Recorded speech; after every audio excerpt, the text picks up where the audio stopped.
called Tanya talking to her friend called Simon, who lives abroad. Tanya is planning to visit Simon. First, you have some time to look at questions 1 to 4.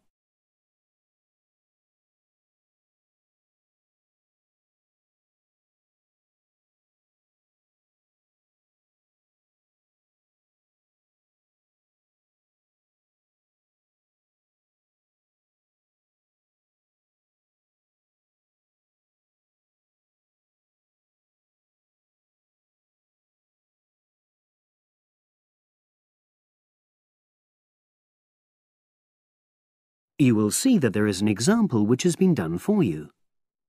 On this occasion only, the conversation relating to this will be played first.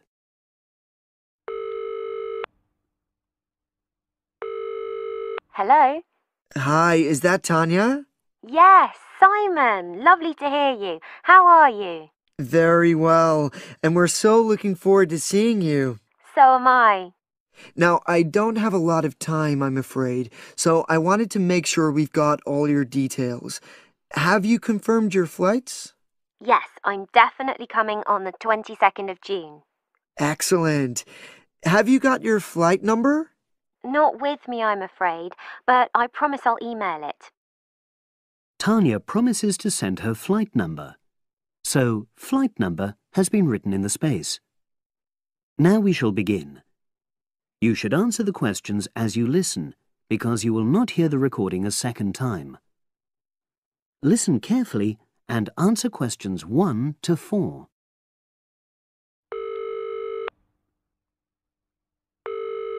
Hello? Hi, is that Tanya?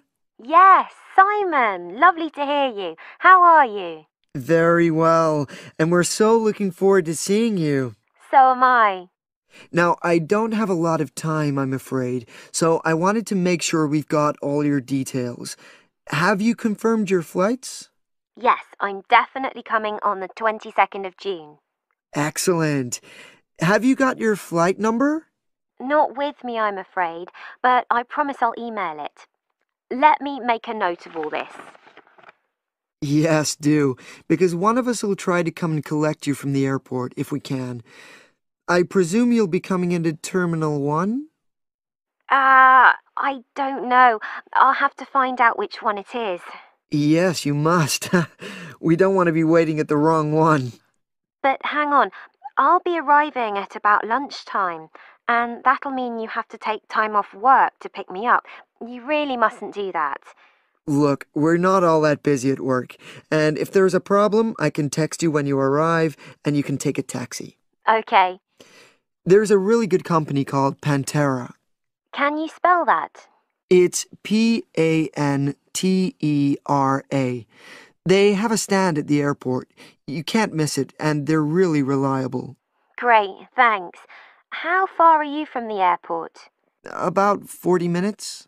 And you're near the city centre, aren't you? We're east of it, actually.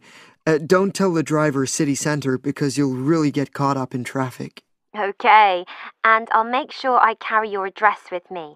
Now, have you got my mobile, cell phone number? Yes, you sent it last month. But I tell you what, I don't think I've got yours. I'd better have it now, just in case. Okay, and I changed it recently anyway. Ready?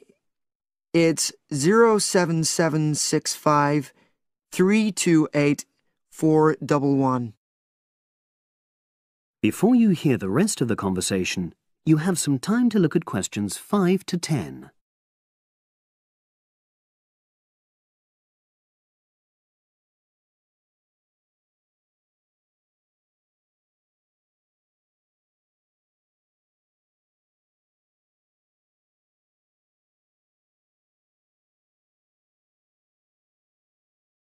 Now listen and answer questions 5 to 10. Thanks. Now, what should I pack? Well, all the usual, casual clothes mainly. Though you'd better bring an evening dress. We'll be having at least one fancy dinner in a hotel restaurant. Okay, now, when you're coming, unfortunately the weather is not going to be brilliant. I know, it's the rainy season. I'm bringing an umbrella. We have tons of those, so don't pack one. But pack a raincoat, a good one, 'cause we'll try and get out for plenty of hikes. Okay, sure. Sounds super. Just what I love. And I'd better remember to pack my sturdy walking shoes. Excellent idea. It's pretty rugged round here, so they have to be tough. I can imagine. I'm so looking forward to getting out. Oh, Simon, before I forget, you recommended I read a book about your area. Yeah, What was the name again? I'd like to read it to get an idea of the history, etc. it's called Mountain Lives, and it's... Hang on, I'm just writing it down. Okay, And it's by Rex Campbell. great. I'll try and get hold of that. Well worth it. Now, the really important things are gifts. Oh, don't worry about that. Just bring yourself.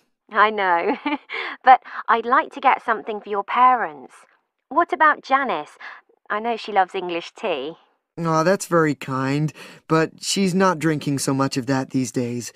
But she'd love some chocolate. You know her favorite. Oh, yes, that'd be nice. I'll do that. And Alec, is he still into racing? Very much so. I was thinking of bringing a calendar, with horse racing pictures. What a good idea. He'd love that. Great. So that's about it, I think. Yes, I think so. So you'll send me your number again? That is the end of section 1. You now have half a minute to check your answers.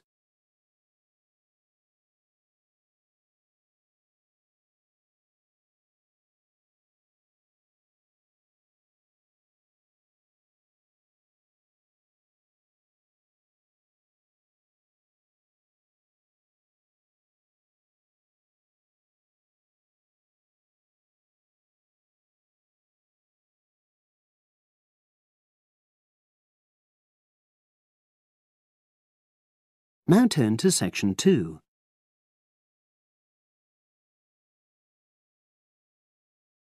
Section 2. You will hear a podcast on Canberra's theme park. Now you have some time to look at questions 11 to 16.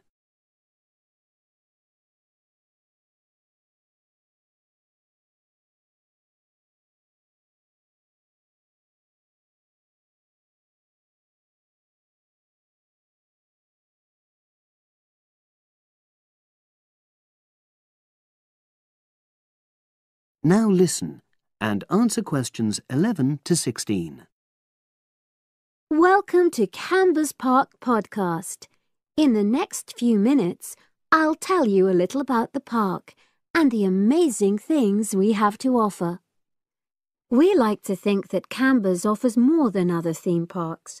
Like them, we have a variety of exciting rides for people of all ages, but Canberra's also places strong emphasis on the educational experience for its visitors. Not boring facts, but lots of interactive exhibits. Although it's mainly an outdoor experience, we do have some indoor activities if the weather gets too dreadful. The park's got a lovely, well-established feel, set in 80 acres of beautiful countryside, about 3 miles south of the tourist resort of Dulchester.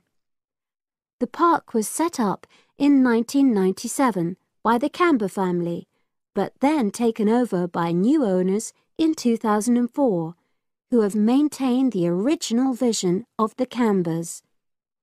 It has lots of old trees, hundreds of flower beds, and a gorgeous lake. Canberra's has over 45 different rides, exhibits, and arcades. All but one of these is free once you've paid your entrance fee. We charge a small fee for our newest ride to reduce the length of the queues. You don't pay anything for parking.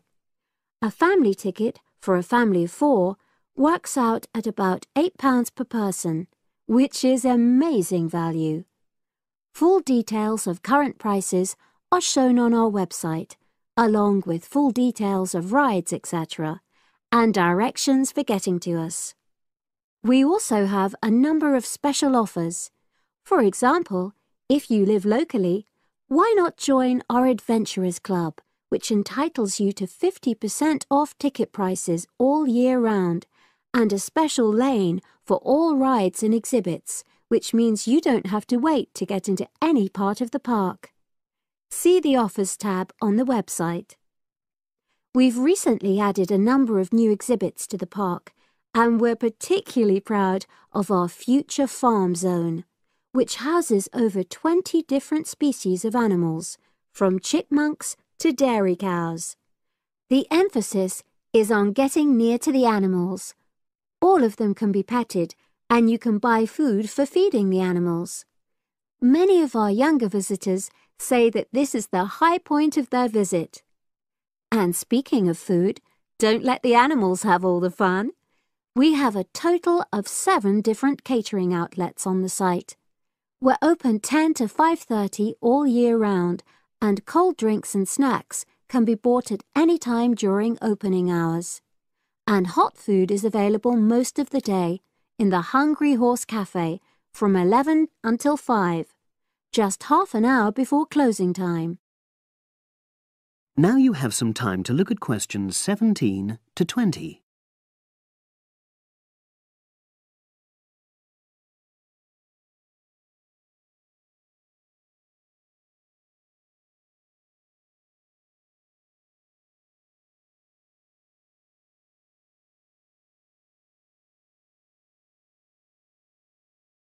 Now listen and answer questions 17 to 20.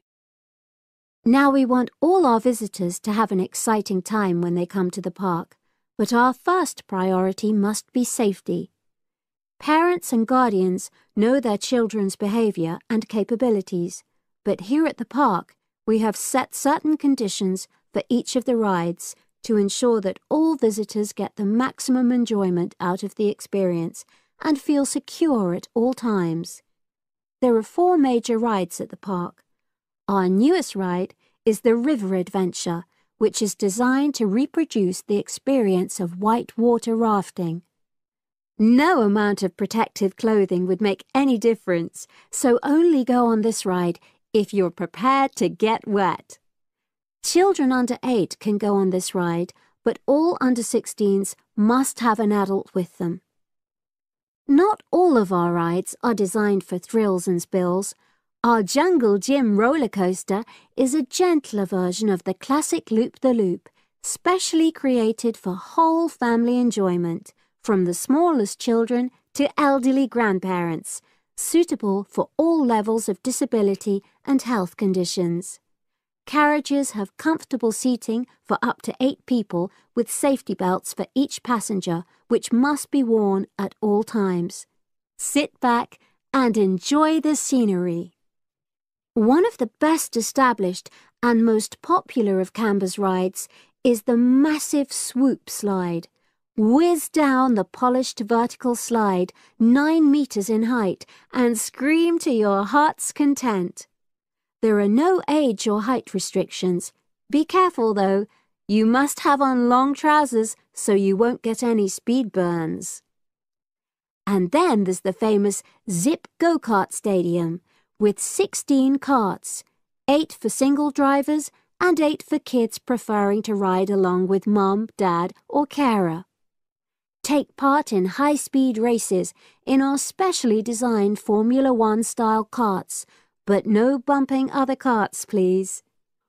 All riders must be above 1.2 meters because they have to be able to reach the pedals, even in the shared karts. Full details of all safety features are available on our website at www.camberspark.com. So come and make a day of it at Canberra's theme park. That is the end of section 2. You now have half a minute to check your answers.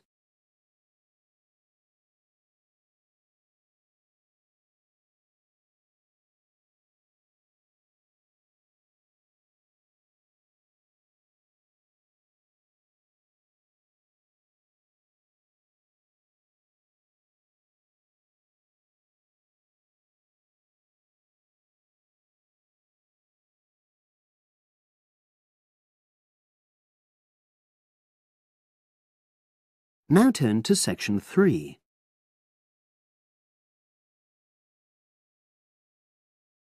Section 3. You will hear two business studies students discussing a presentation they'll do on an article on working effectively in groups. First, you have some time to look at questions 21 to 26.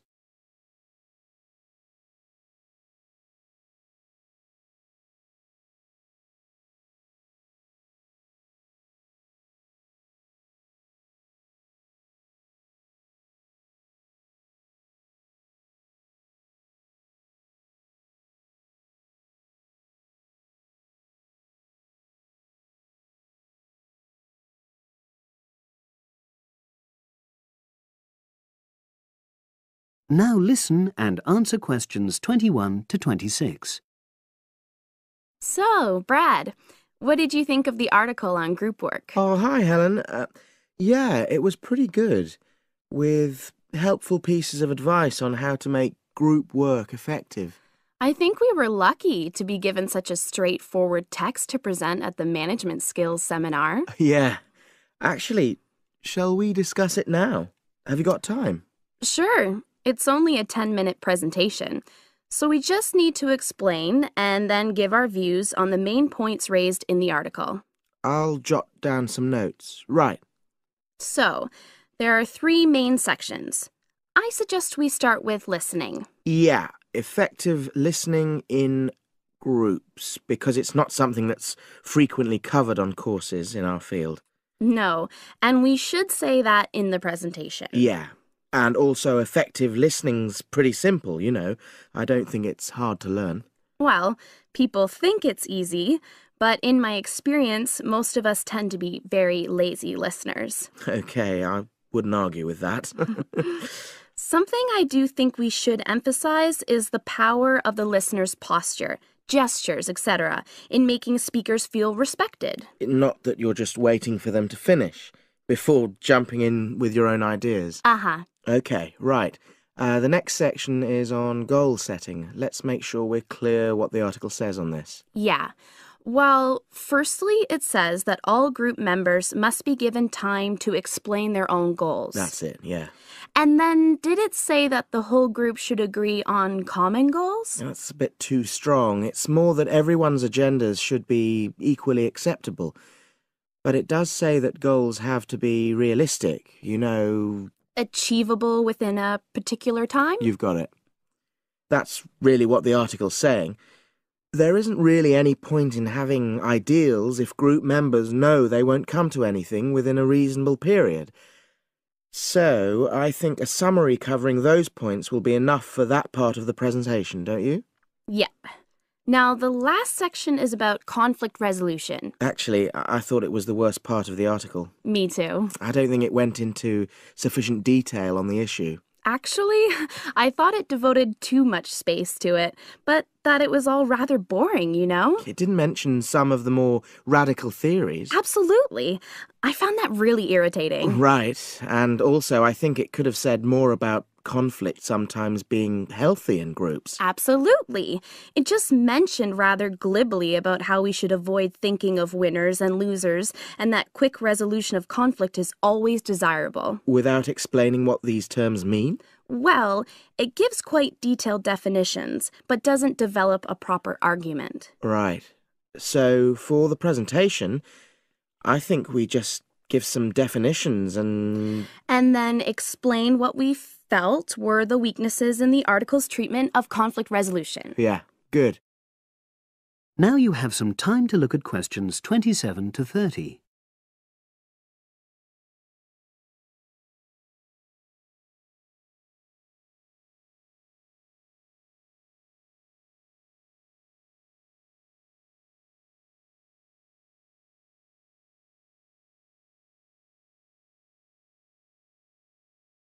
Now listen and answer questions 27 to 30.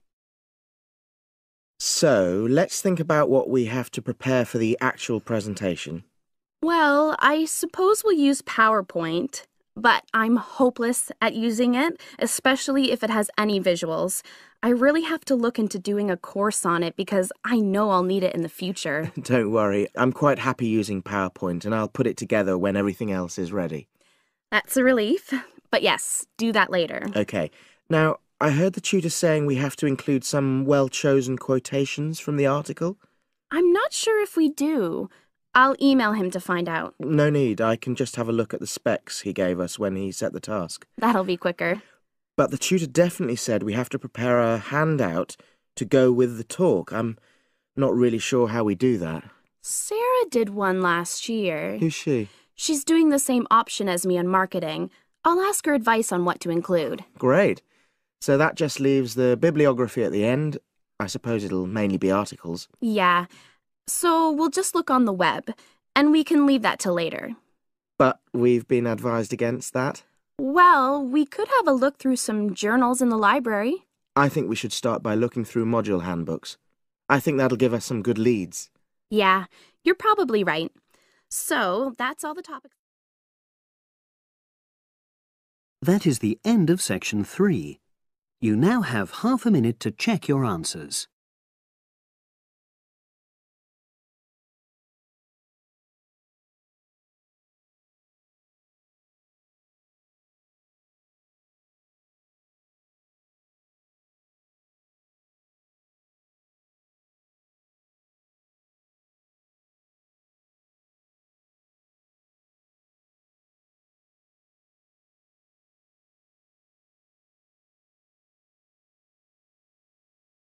Now turn to section 4. Section 4. You will hear a lecturer talking to a group of engineering students about the design of a greenhouse. Before you listen, you have some time to look at questions 31 to 40.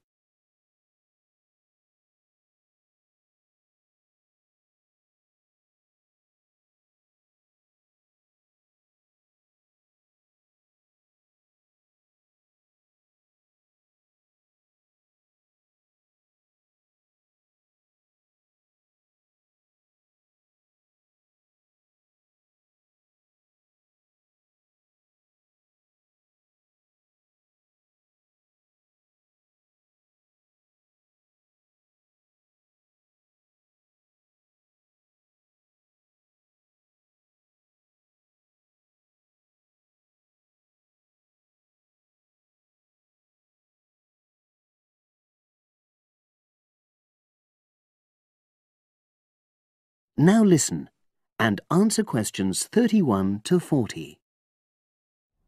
Good afternoon. This is the first of a series of lectures I'll be giving about engineering for sustainable development. I'll be presenting examples of engineering projects from a variety of contexts, and today I'm going to talk about a project to design a new kind of greenhouse for use in the Himalayan mountain regions. First of all, I'll tell you about the problem which was the context for this project. In the Himalayan mountains, fresh vegetables and other crops can only be grown outside for about 90 days during the summer, because the altitude of the region is around 3,500 meters, and because the rainfall is so low. In winter, temperatures fall below minus 25 degrees centigrade, so fresh vegetables have to be imported. They arrive by truck in summer or by air in winter, which makes them expensive. Local people rely on dried leafy vegetables and stored root crops during the winter, and rarely eat fresh vegetables. But despite the sub-zero temperatures, the skies over the region are cloudless, and there are over 300 sunny days per year. So, an engineering solution was needed to exploit the sun's energy and protect locally produced plants from freezing during winter.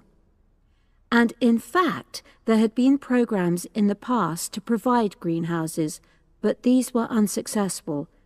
The greenhouses weren't adapted for local conditions, so they tended to fall into disuse. So, a few years ago, a project was initiated to design a better greenhouse, one which would meet the criteria for sustainability.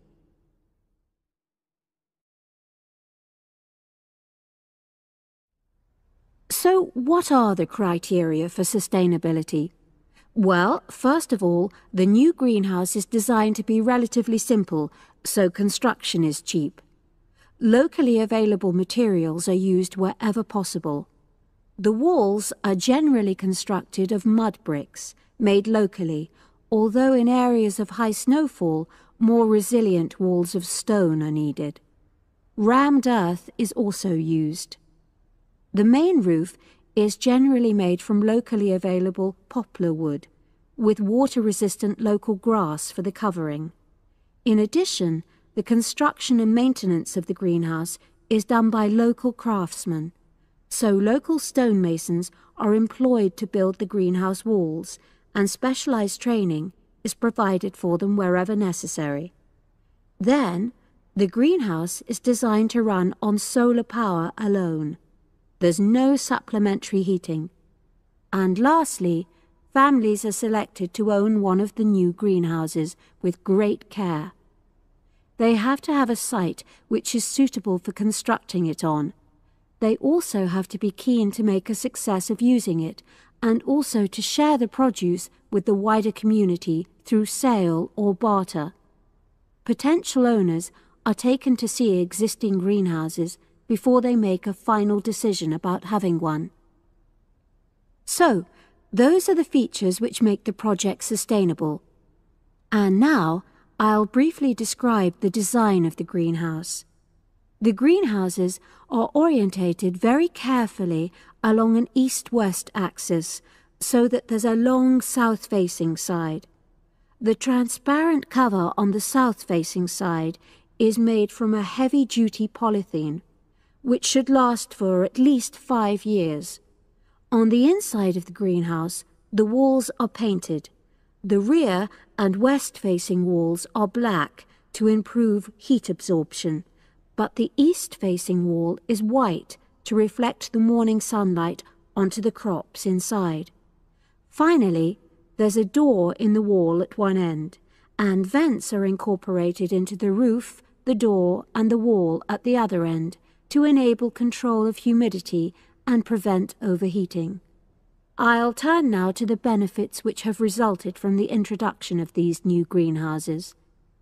These benefits are of various kinds, but for now, I'll just mention the social benefits. First of all, people who own a greenhouse gain social standing in their communities because they provide vegetables for the wider community, for regular consumption as well as for festivals, and they also earn income. Secondly, because in rural areas it is women who usually grow the food, the greenhouses have increased their opportunities. They bring the benefits of improved nutrition and increased family income from the sale of surplus produce.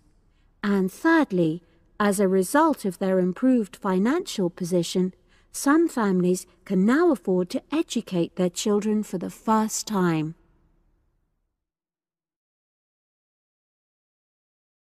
That is the end of section 4. You now have half a minute to check your answers.